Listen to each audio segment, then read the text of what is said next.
Okay guys, so this is the latest and greatest lecture that we have had for anatomy and physiology, just in case any of you guys who are absent or you just need a little bit refresher on this particular lesson. We're going to go ahead and start out with relative positions. The reason that we use these relative positions in anatomy and physiology, a lot of it has to do with dissections. When we dissect our organisms, I'm going to be using these terms pretty interchangeably, and I want you guys to be very aware of what exactly I'm talking about when I say these words. So if you will, go ahead and start out by looking at this girl right here that we have. We're going to start out and say that this part of her, if I were to cut her all the way down in half, pretty much, we call that line that kind of cuts her in half vertically, we call that the midline.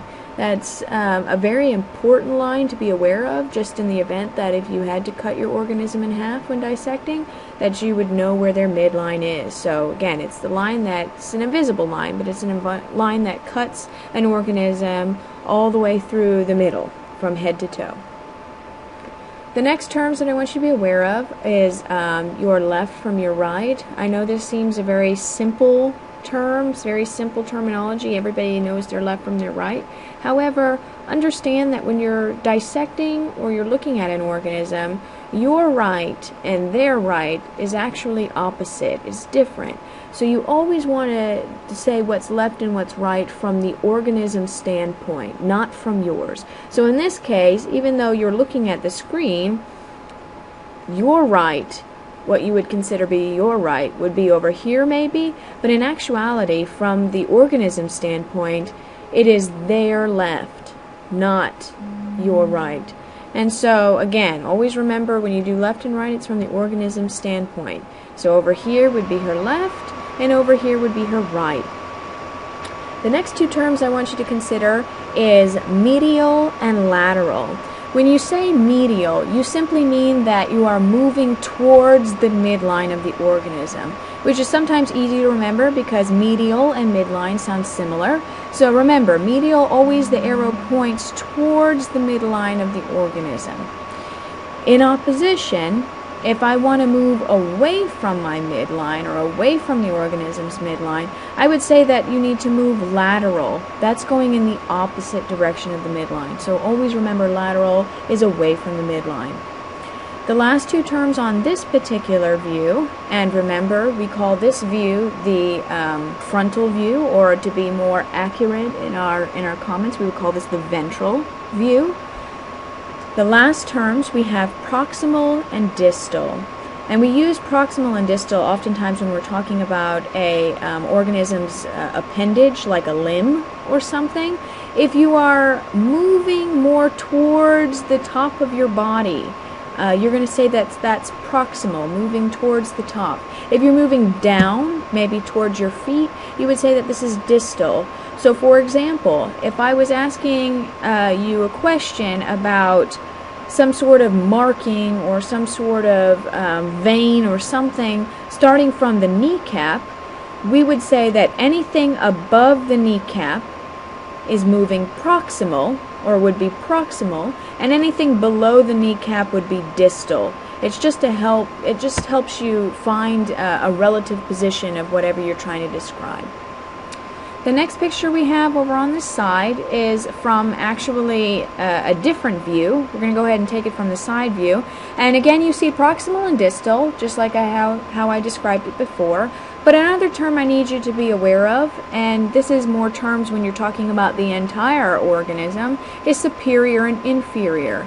If I'm moving all the way down from a particular point, if I'm completely moving down, I'm not necessarily talking about a limb, just anything moving down, we would say that this is inferior.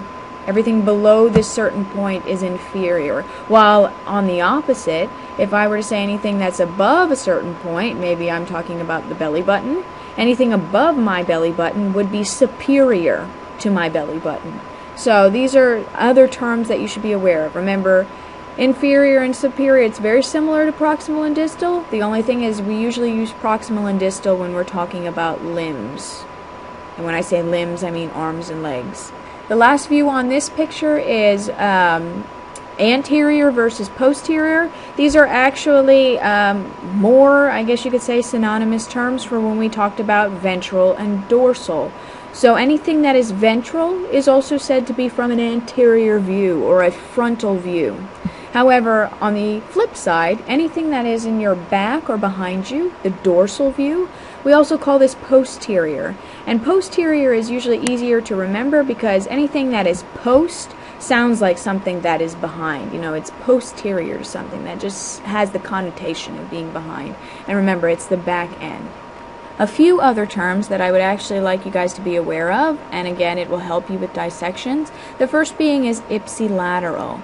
Any structure that is actually on the same side, so say I was referencing my right arm. I would say that my right leg is ipsilateral to my right arm. And the reason I say that is because it's on the same side. Okay, so any structure that's on the same side as another structure you're comparing, we say this is ipsilateral. On the contrary, any structure that is opposite or on the opposite side, we use the term contralateral. And so in my example previously, I would say that my left leg is contralateral to my right arm because it's on the opposite side. And contralateral is easy to remember because it kind of sounds like contrary, and contrary sounds like contrast, something that is opposing. So always remember contralateral is opposite sides. The last two are more terms of talking about depth. And so the first one is what we call superficial or peripheral. This simply means anything that's on the surface. A lot of times when you hear the term superficial, sometimes you may say, oh, that person is so superficial or something, meaning that they don't have a lot of depth to them. They're just on the surface. While on the opposite end, when we talk about deep, we're describing things that are more internal, more of the internal parts.